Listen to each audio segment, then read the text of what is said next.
Suspense. And the producer of radio's outstanding theater of thrills, the master of mystery and adventure, William N. Robeson. The story with the surprise ending is one of the most difficult to write. Yet, the old switcheroo, as we call it in the trade, had fascinated readers for a long, long time before O. Henry virtually patented it. It's a difficult form because the switch must come logically out of the characters and their behavior, but it must come suddenly, unexpectedly, and at the very end of the story. You're about to hear a modern example, and we'll bet you all the red flags in communist China you can't guess the end until 25 minutes from now. Listen then as Mr. Herbert Marshall stars in The Long Shot, which begins in exactly 1 minute from now. Another visit with Joe and Daphne Forsythe.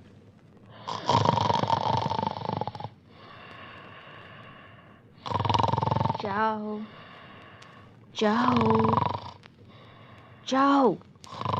Joseph! Yeah, I'm up. Pour the coffee. I'll be right in. Relax. It's 3 a.m. Huh? I said relax. It's 3 a.m. I was relaxed. Daphne, why did you wake me up? Well, I was just wondering what happened to our savings bonds. You were what?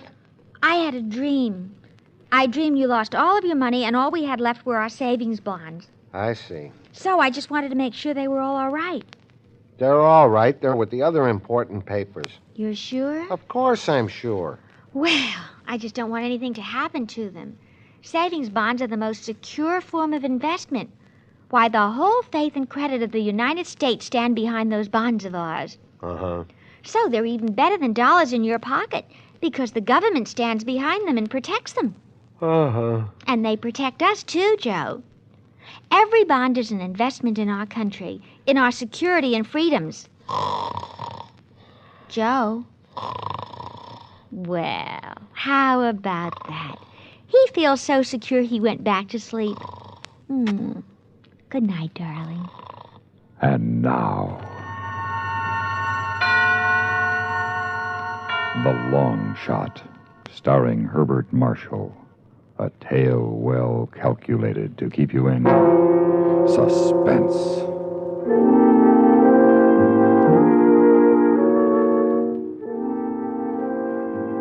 Very well then, Lieutenant. If you're ready to take it down, here's my statement.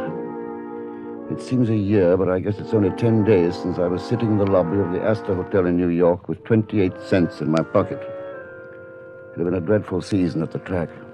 So there I was, stony. Somebody had discarded the afternoon paper, and I picked it up. It was folded to the classified section, and my eyes fell upon a most intriguing ad in the Help Wanted column. Englishman will pay $150 and expenses to fellow countrymen, preferably Londoner, in return for services as driver and traveling companion on automobile trip to San Francisco. This was the answer to all my problems. And a quarter hour later, I presented myself at the door of my unwitting benefactor's quarters. Yes? I've come about your advertisement. Oh, yes. Step inside, please. Thank you. You have a chair. Thank you. You're English, I presume? Yes, indeed. A Londoner, I hope? Born and bred. Well, I must say that's a relief. I've been plagued with applicants all day, not a Londoner in the lot. You see, the old town's sort of a fetish with me. A man can't really consider himself civilized unless he's a Londoner. Quite. You say you were born there?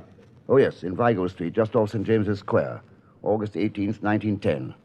Know the town like the inside of my hat. Vigo Street? I'm not sure I know it. It turns right off Sackville Street and runs some little way before it reaches Regent Street. Oh, yes. I place it now. Well, you seem to be the genuine article. Tell me, why are you interested in going to San Francisco? You know anything about horse racing, Mr... No, I'm sorry. My name is Hendricks, Walker Hendricks. Mine's Kelly Raymond. Well, how do you do, Mr. Raymond? No, I can't say that I do particularly. Been to Epsom Downs on a few occasions. I see. Well, I've become rather fond of the horses. I might even say financially dependent on them. And with Bay Meadows opening shortly... Bay Meadows? There's a race course near San Francisco. Oh, I see. Well, you have business that takes you to San Francisco, and so have I. But I just couldn't face making the trip alone, or even worse, with an American. That's why I advertised.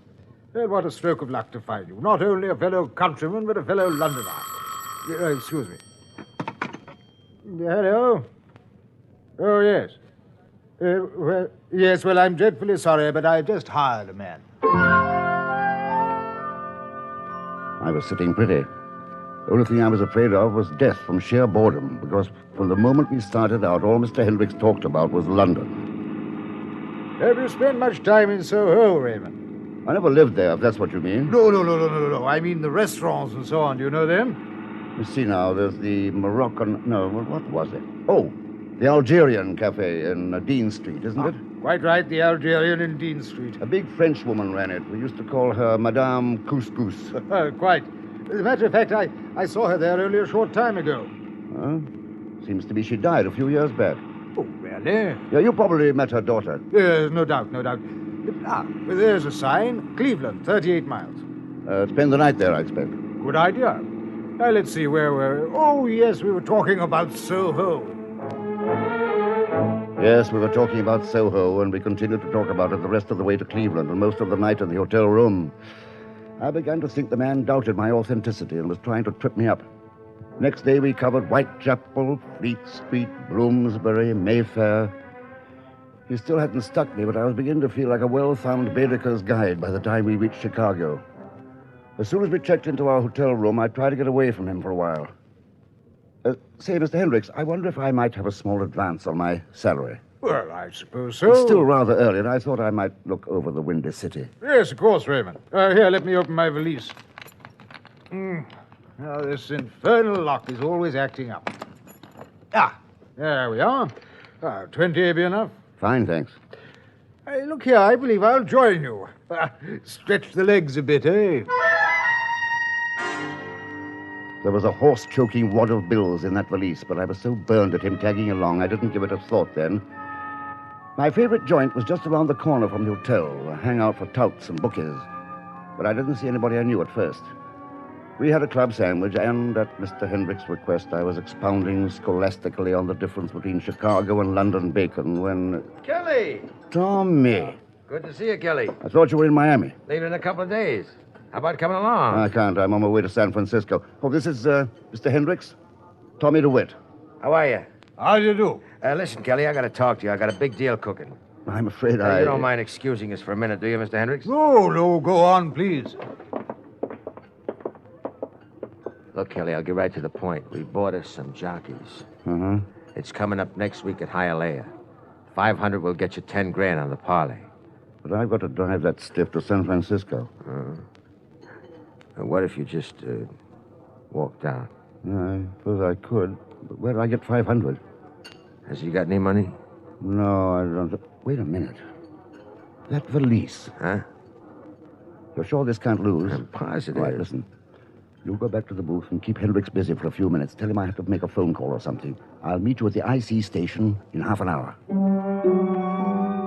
I stepped out through the kitchen, and in 2 minutes I was back in our room at the hotel. There was the valise, just as he'd left it. And to make things even easier, the faulty catch wasn't locked. There was $680 in $20 bills in the wallet and a sheaf of legal-looking documents in the portfolio next to it. I glanced at them idly as I pocketed the money. On top was a letter from a law firm in San Francisco. It was dated 2 months ago and addressed to Hendricks in Bedford Park, London.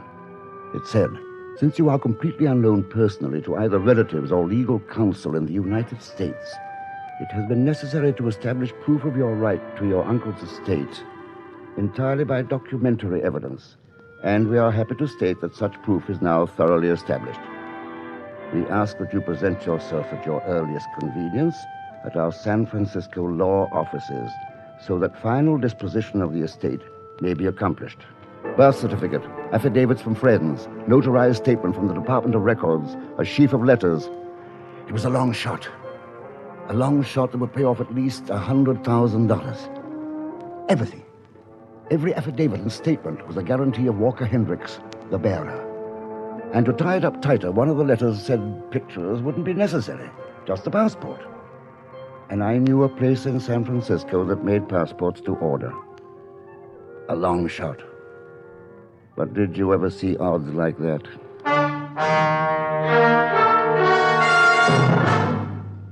In a moment, we continue with the second act of Suspense. Memo on Medals, information about our military awards and decorations. The highly honored Legion of Merit is a 5-pointed white star of heraldic form bordered by purple-red enamel. In the center of this beautiful decoration is a constellation of 13 white stars on a blue field, breaking through a gold circle of clouds. Backing the star is a green enamel laurel wreath, interlaced with crossed war arrows in gold pointing outward. The ribbon is purple-red, edged with white. The Legion of Merit can be awarded to any personnel of the Armed Forces of the United States and of the government of the Philippines, and to personnel of the armed forces of friendly nations who have distinguished themselves by exceptionally meritorious conduct in the performance of outstanding services. When awarded to the military of other countries, the Legion of Merit is divided into 4 ranks: Chief Commander, Commander, Officer, and Legionnaire, depending upon the degree of the service we honor. Since its creation by Act of Congress in 1942, the Legion of Merit has become a highly honored symbol of our nation's acknowledgement of the bravery and dedication of free men. And now, starring Herbert Marshall, Act 2 of The Long Shot. Yes, it was a long shot. Anyway, I put the papers and the money back in the valise and called Tommy DeWitt. Told him the Hialeah deal was off, but there wasn't any money in the room.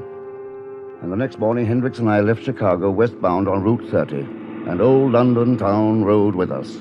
You were saying you know the George Inn, Raymond? Yeah, but it's not in London proper. It's in Southwark on the other side of the river. Oh, I believe you're right at that. Rare old inn, the George, with its posting yard. I did a lot of thinking during those long, dull miles across the plains. In Omaha, it looked like a cinch, but by the time we hit Cheyenne, I began to waver a little. And when we rolled into Salt Lake City, I was almost ready to give up the whole idea. It was too cut and dried. Too easy for a long shot. Almost like a trap someone set for me with $100 grand as the bait. And once I went for it, there'd be no turning back. It was a good gamble. But the stakes were too high, and there was no way of telling what the payoff would be without tossing everything on the line. That's what I was thinking at about 6 o'clock last Wednesday night when we pulled up in front of the Wasatch Hotel in Salt Lake. By Jove, I'll be glad to wash up. That prairie country is appalling. It's good to have some trees for a change. Yeah, pretty town, Salt Lake. I have an aunt here, you know. How long since you've seen her? Well, I've never seen her. I don't intend to. She's a sister of my mother's, Marguerite Stoddard. Thoroughly Americanized, I understand, and probably a frightful bore. Probably. There it was. Just as if I'd asked for it.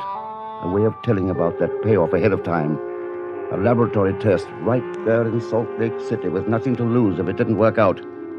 I got away from Hendricks after dinner, found Marguerite Stollart's address in the phone book, and took a cab out to her house. Yes? Oh, good evening. Are you Mrs. Marguerite Stoddard? Yes. I'm Walker Hendricks. Walker? I just can't believe it. Come in. Please make yourself comfortable. Thank you. Well, you're a pleasant surprise, Walker. I suppose I am, Aunt... I may call you Aunt Marguerite, mayn't I? Of course you may. Well, I expected you to be a little more like, Like who? Well, perhaps I'd better not mention it. Oh, please do. I think we should discuss everything, don't you? Of course I do. You'll never know how much your Uncle Gerald regretted what he did. You mean the will? No, long before that. Your mother never told you, I suppose? No, she never mentioned her family. I don't suppose she would. After all, she loved your father, and your Uncle Gerald hated him. And so Uncle Gerald forced her to leave home? Yes. I know Gerald would have been the last to admit it, but I've always felt the will was his stubborn way of making it up to her. Perhaps. I'm sure of it. But at least you will benefit, Walker. now that there's nothing any of us can do for your poor mother. If there was any doubt in my mind, it disappeared then and there. The American branch of the family knew absolutely nothing of Cecily Hendricks from the time she left home until her brother, Gerald, died, leaving her $100,000. At that point, they made a pretty thorough search, found both she and her husband had died in England, and their son, Walker, was the only heir. Everything I needed was back in the hotel in that valise. It's 521 miles from Salt Lake to Reno, but I convinced Hendricks we could make it in one jump. I had a special reason. We had to hit the desolate section of central Nevada about midnight.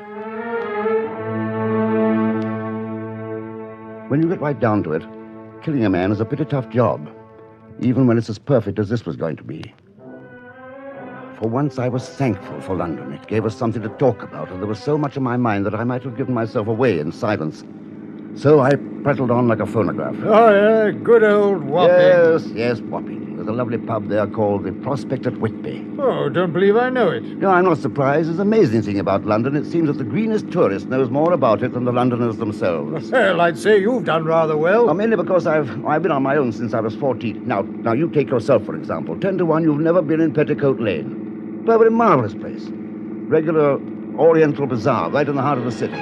Booths and peddlers selling every kind of junk you can imagine.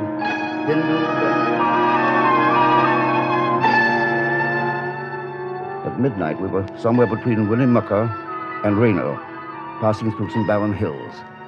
I knew the time had come, and my hands began to shake so much I had to grab the wheel with both of them. I felt beneath the cushion where I'd put the wrench. It was still there. Finally, I held my breath and pulled over on the shoulder. I say, what are you stopping for? Look, over there, the moonlight on that cliff. Oh, I say, yes, that is lovely. It was all over. Never knew what hit him. I turned out the lights and pulled the body out on the right-hand side. We hadn't passed a car for an hour, so I wasn't worried much about being seen. He was pretty heavy, but I managed to carry him over my shoulder. About a quarter of a mile from the road, I found a small cave at one side of the ravine. I shoved the body in and rolled a large rock over the opening. It started a small landslide which completely covered the hole. No one could possibly find it.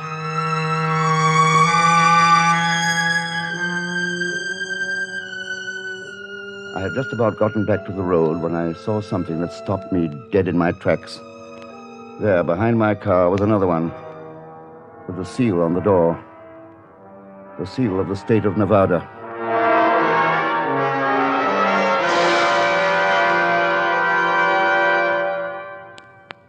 In just a moment, we continue with the third act of Suspense. We have, together, ample capacity and freedom to defend freedom. This is NATO, the North Atlantic Treaty Organization. The extensive and varied grouping of NATO military forces called for the establishment of several unique supporting organizations. Among them, the Military Agency for Standardization, London, the Advisory Group on Aeronautical Research and Development, Paris, and the NATO Defense College, also in Paris. All are vital subordinates in the complex of the NATO defense program. The United States of America is a part of NATO. You should be aware of and alert to the programs and objectives of the North Atlantic Treaty Organization. And now, starring Herbert Marshall, Act 3 of The Long Shot. Nobody was in the patrol car. The officer must be wandering around looking for me. I lifted the hood of my car and knocked the battery cable off one of the terminals. Then I waited and waited while the coyotes jeered at me from the hills. At last he appeared from the other side of the highway. Hi there. What's trouble? Oh, I don't know, officer. She just went dead on me. I was having a look up the road when you arrived. Say she went dead on you? Yeah. The lights went out. Motor just died. Been under the hood? Wouldn't do much good, I'm afraid. I'm pretty green at that sort of thing. Well, let me have a look at it. Would you please? See, your battery cable's jarred loose, mister. You got a wrench? Yeah, here. Thank you. What's this? There you are. Yeah, try her now. That looked pretty simple. Yeah, it was. Ah, there she goes. Thanks ever so much. That's okay. Let's see, your name's Hendricks, huh? Yes. Checked your registration slip. You're a long way from home. Yes, I am. Yeah, that's right. Thanks a lot. You're welcome, sir. Good night.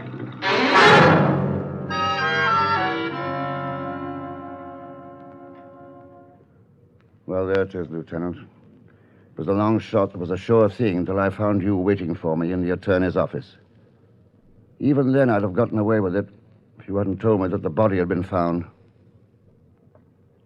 Well, aren't you going to say something? Don't you still think I could have carried it off, Lieutenant? Well, Raymond, we arrested you for the murder of Walker Hendricks, but it appears we were wrong. Huh? What are you talking about? It was a long shot, Raymond, and it was almost a sure thing. Maybe that's why both of you gambled on it. What do you mean, both of us? You and that guy you bumped off in Nevada. That guy? Oh, that was Hendricks. Oh, Hendricks was murdered, all right. But you didn't do it. What? You see, he beat you to it, Raymond. Who beat me? I don't know. Your traveling companion. He wasn't Hendricks. He was an out-of-work actor. He wasn't even an Englishman. That was why he was pumping you so much about London. He was, what do actors call it? Getting up in his part?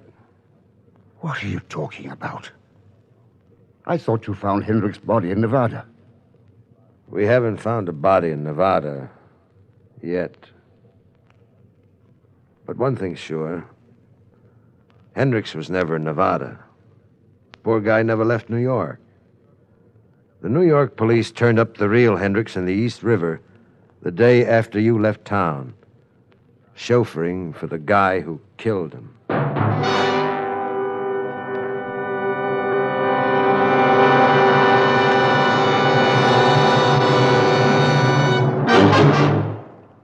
Suspense, in which Herbert Marshall starred in William N. Robeson's production of The Long Shot by Harold Swanton.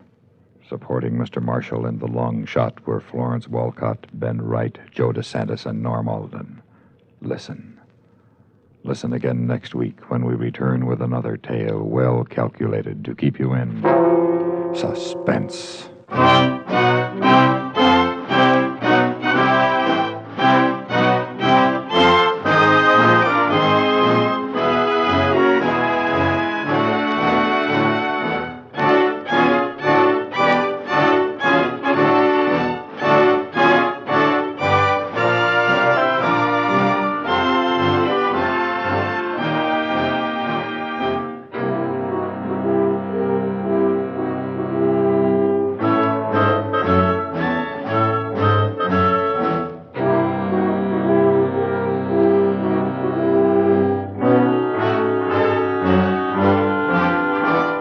Suspense has been brought to you through the worldwide facilities of the United States Armed Forces Radio and Television Service.